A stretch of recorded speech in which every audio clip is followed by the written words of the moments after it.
Hello friends, welcome to my channel. તો friends, શિયાળાની season ચાલુ થઈ ગઈ છે અને આજે હું તમારી સાથે શેર કરવાની છું ગુંદરના લડ્ડુ, જે શિયાળાની અંદર ખાવા જ જોઈએ અને લેડીઝે તો ખાસ કરીને ખાવા જોઈએ. અને આ લડ્ડુ તો તમે એટલા ટેસ્ટી બન્યા છે કે તમે બાળકોથી માંડીને મોટાને બધાને આપી શકો છો અને ખૂબ જ ટેસ્ટી લાગે છે.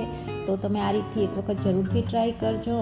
તો ચલો વિડીયો સ્ટાર્ટ કરીએ. અને હા ફ્રેન્ડ્સ, વિડીયો સ્ટાર્ટ કરતાં પહેલાં તમને રિક્વેસ્ટ છે કે તમે મારી ચેનલ ઉપર નવા હોય અને ચેનલને હજી સુધી સબસ્ક્રાઈબ ના કરી હોય તો નીચે રહેલા સબસ્ક્રાઈબ બટન ઉપર ક્લિક કરી દેજો અને સાથે રહેલા બેલ આઇકનને પણ પ્રેસ કરી દેજો, જેથી તમને મારા દરેક વિડીયોના નોટિફિકેશન મળી જાય. સબસ્ક્રાઈબ કરવું બિલકુલ ફ્રી છે.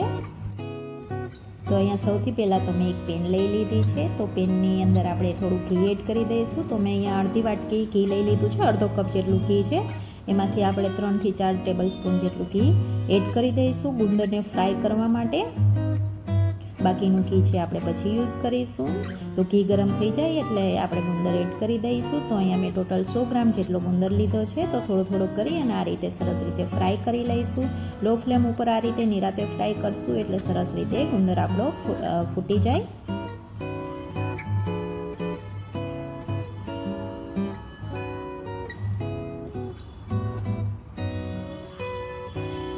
તો આપણે એને પ્લેટની અંદર લઈ લઈશું. બાકીનો ગુંદર પણ આપણે આ રીતે સરસ રીતે ફ્રાય કરી લઈશું.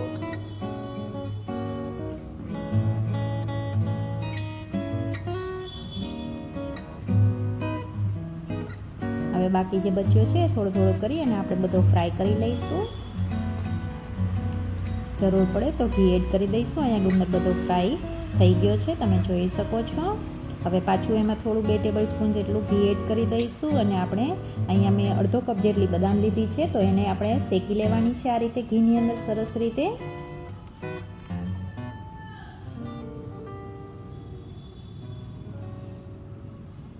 બદામ છે સરસ રીતે ફૂલી જશે. બદામને પણ આપણે લો ફ્લેમ ઉપર જ આ રીતે ફ્રાય કરી લઈશું. તો બદામ થઈ ગઈ છે, તમે જોઈ શકો છો, સરસ રીતે ફૂલી ગઈ છે. તો સરસ મજાની આપણી ફ્રાય થઈ ગઈ છે. તો એને પણ કાઢી લઈશું. હવે એની અંદર આપણે કાજુ એડ કરી દઈશું. તો અડધો કપ મેં કાજુ લઈ લીધા છે. ડ્રાય ફ્રૂટ તમે તમારા હિસાબથી વધારે કે ઓછા કરી શકો છો, તમારા ટેસ્ટ પ્રમાણે.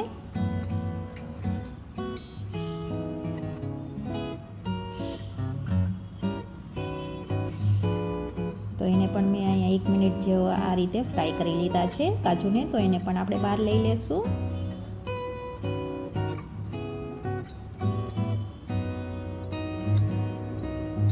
હવે એની અંદર આપણે અહીંયા મેં કોકોનટ આ રીતે ગ્રેટ કરીને રાખ્યું હતું, તો એને એડ કરી દઈશું. એને પણ એકદમ લો ફ્લેમ ઉપર આ રીતે રોસ્ટ કરી લઈશું. સરસ મજાની સુગંધ આવવા માંડશે, બસ ત્યાં સુધી આપણે રોસ્ટ કરીશું, વધારે નહીં કરીએ.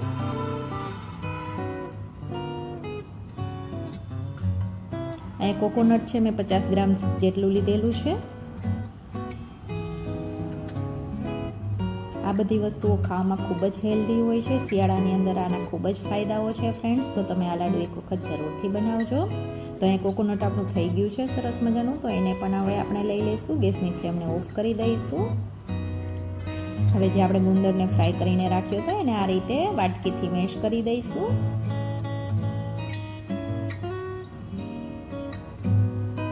તો અહીંયા બધો ગુંદર મેશ થઈ ગયો છે, તમે જોઈ શકો છો. હવે જે આપણે બદામને કાજુને ફ્રાય કરીને રાખ્યા હતા એને ગ્રેટ કરી લેવાના છે. તો એને મિક્સરની જારમાં એડ કરી દઈશું. ઠંડા થઈ ગયા પછી આપણે મિક્સરમાં ગ્રાઇન્ડ કરીશું એને. હવે ઓન ઓફ મોડમાં આપણે અધકચરા ગ્રાઇન્ડ કરવાના છે, એકદમ પાવડર નહીં બનાવીએ. તો આ રીતે મેં કરી લીધા છે, તમે જોઈ શકો છો. એકદમ પાવડર નથી બનાવવાનો એનો. હવે એક વાસણની અંદર બધી વસ્તુઓને મિક્સ કરી દઈશું. તો સૌથી પહેલાં જે આપણે કાજુ બદામને ગ્રાઇન્ડ કરીને રાખ્યા હતા એને એડ કરી દીધા છે. જે આપણે ગુંદરને ફોડીને રાખ્યો હતો એને પણ એડ કરી દઈશું.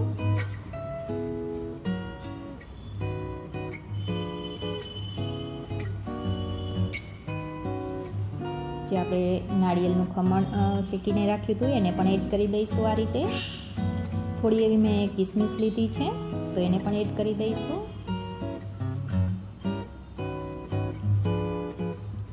હવે અહીંયા મેં થોડો સૂંઠનો પાવડર એડ કરેલો છે, થોડું ઇલાયચી પાવડર એડ કરી દઈશું. તો 4-5 ઇલાયચી મેં આ રીતે ક્રશ કરી અને એડ કરી દીધી છે.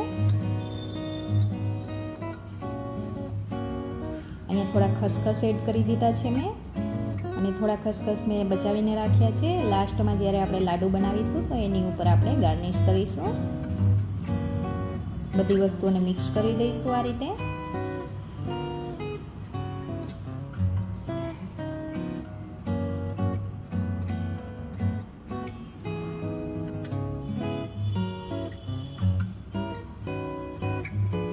બધી વસ્તુ સરસ રીતે મિક્સ થઈ ગઈ છે. હવે પેનની અંદર જે આપણે ઘી બચેલું હતું એને એડ કરી દેવાનું છે. અને સાથે મેં પોણો કપ જેટલો ગોળ લીધેલો છે તો એને પણ એડ કરી દઈશું. હવે ગોળને આપણે મેલ્ટ થવા દેવાનો છે એકદમ લો ફ્લેમ ઉપર. તો આ રીતે ચલાવતા જઈએ અને આપણે મેલ્ટ કરી લઈશું સરસ રીતે.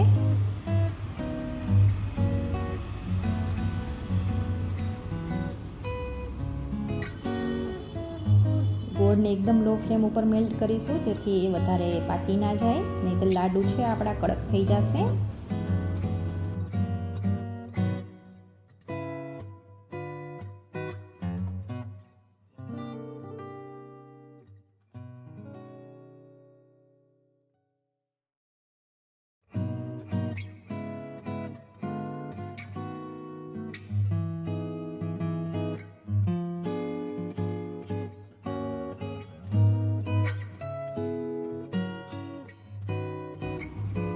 આ રીતે મેલ્ટ કરી લેવાનો છે, તમે જોઈ શકો છો. હવે ગેસની ફ્લેમને આપણે ઓફ કરી દઈશું અને જે વસ્તુ આપણે મિક્સ કરીને રાખી હતી અને એની અંદર જ આપણે ગરમ ગરમ ગોળને એડ કરી દેવાનો છે. આ રીતે મિક્સ કરી દઈશું.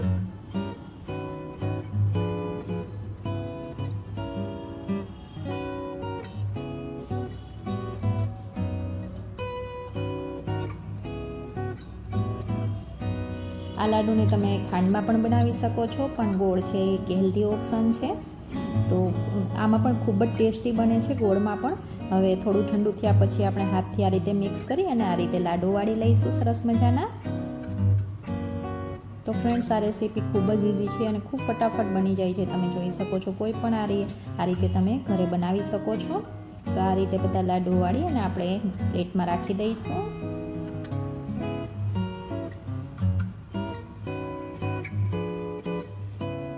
તો અહીં બધા લાડુ મેં વાળી લીધા છે અને ઉપર ખસખસથી ગાર્નિશ કરી દીધા છે ફ્રેન્ડ્સ. તો અહીંયા આપણા સરસ મજાના લાડુ બનીને તૈયાર છે. તમે જોઈ શકો છો, ખૂબ જ હેલ્ધી, ખૂબ જ ટેસ્ટી. તો ફ્રેન્ડ્સ, તમને જો આ વિડીયો સારો લાગ્યો હોય તો વિડીયોને લાઇક કરજો, શેર કરજો અને ચેનલને સબસ્ક્રાઈબ કરવાનું બિલકુલ ના ભૂલતા. Thank you, by.